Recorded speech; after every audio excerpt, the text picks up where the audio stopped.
Hola a todos. Bienvenidos a Era Sapient, Student.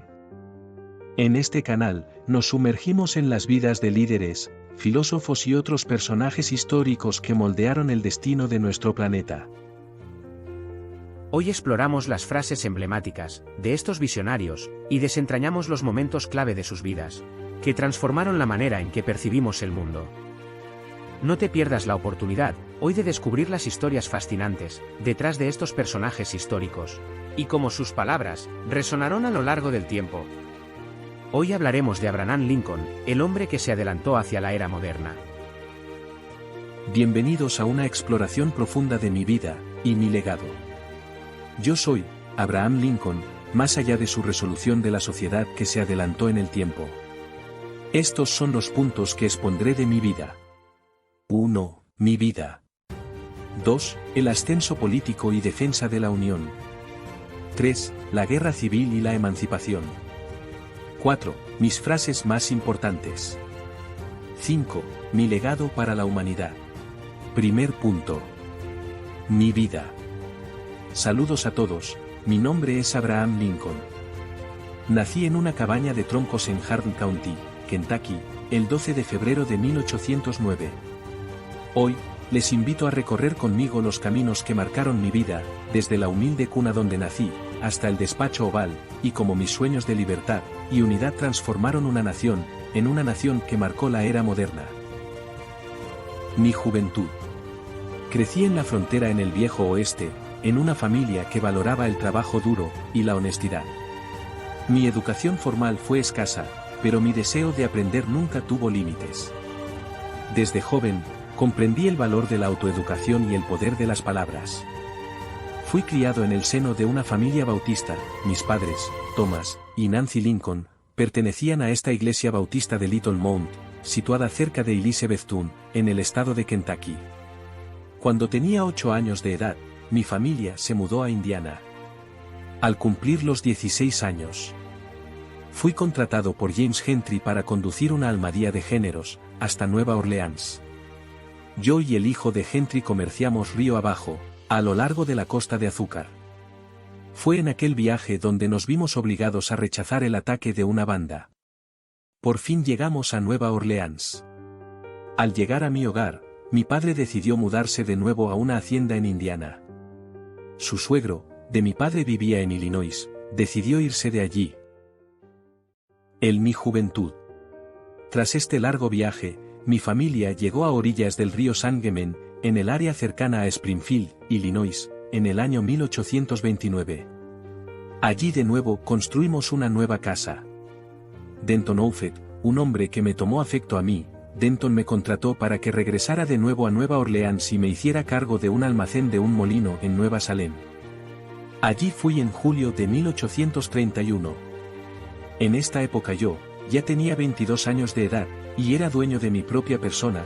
Más adelante, aprendí a escribir y matemáticas. Nunca estudié en una escuela o universidad. En mi parte adulta, me enrolé en el ejército, y después fui capitán en el ejército durante la Guerra de Halcón Negro. Mi más notable hazaña fue la salvación de un indio viejo, al que su propia gente, a pesar del salvoconducto que llevaba, querían colgar de un árbol. Tuve turbulentos cambios de humor que alternaban entre la grandiosidad y la depresión, que me modearon enormemente después de mi matrimonio con Mary Todd en 1842. De esta unión nacieron 4 hijos, todos varones. Uno de ellos murió siendo niño, antes yo llegara a la Casa Blanca. Mi otro hijo también murió muy joven, siendo yo presidente. Y el más pequeño murió 6 años después de mi muerte. Mi hijo mayor, Robert Todd Lincoln, vivió hasta llegar a adulto y tuvo descendencia. Al comienzo de mi carrera política, yo era miembro del Partido Whig de los Estados Unidos, y donde serví 4 periodos en la Cámara de Representantes de la Asamblea General de Illinois.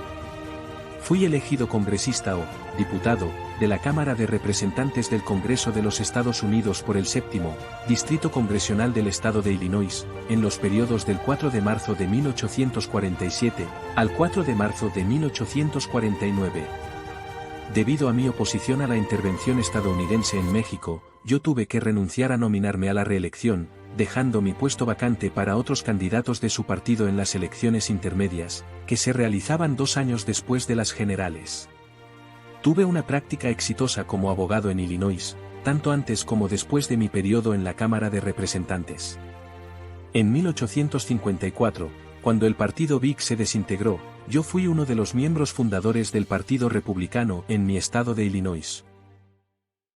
Durante mi campaña para el Senado de los Estados Unidos, contra Stephen A. Douglas, fue mi capacidad oratoria que atrajo el apoyo del público para una candidatura poco conocida.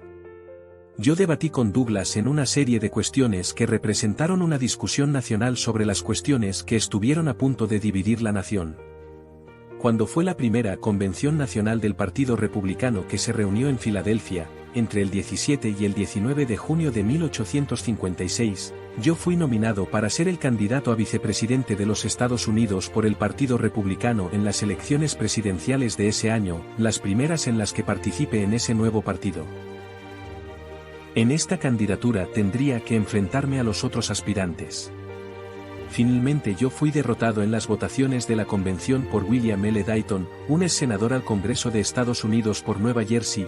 Se convirtió así en el primer candidato vicepresidencial de la historia del Partido Republicano, pero en las elecciones presidenciales la fórmula integrada por Fremont y Dayton fue derrotada por los demócratas.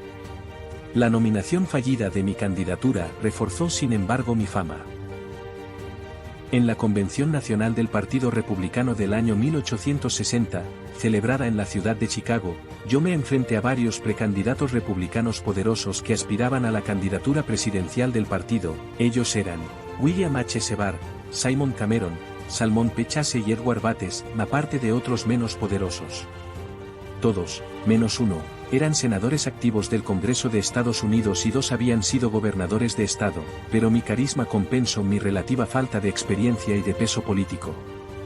En la tercera votación de la convención, efectuada el día 16 de mayo de 1860, yo derroté a mis compañeros de partido y me convertí en el candidato oficial del partido para la presidencia de los Estados Unidos.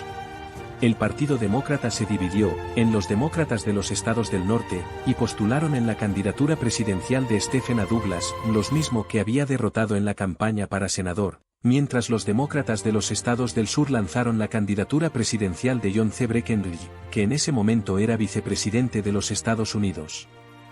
El Partido de la Unión Constitucional lanzó un cuarto candidato presidencial, que fue el SBIG John C. Bell. En las elecciones presidenciales del 6 de noviembre de 1860 Abraham Lincoln obtuvo el 39,82% de los votos populares, un total de 1.865.908 votos. Douglas sacó el 29,46%, un total de 1.380.202 los sufragios. Breckinridge obtuvo el 18,10%, un total de 848.019 votos. Y Bell obtuvo el 12,62%, un total de 590.901 votos.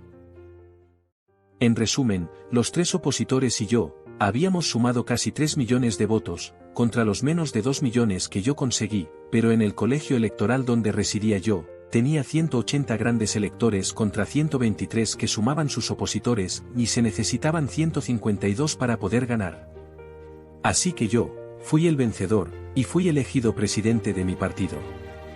Mi carrera política estuvo marcada por mi firme creencia en la igualdad y la justicia. Como presidente, enfrenté la crisis más grande que nuestra nación haya visto, una nación dividida por la esclavitud, y al borde de la guerra civil.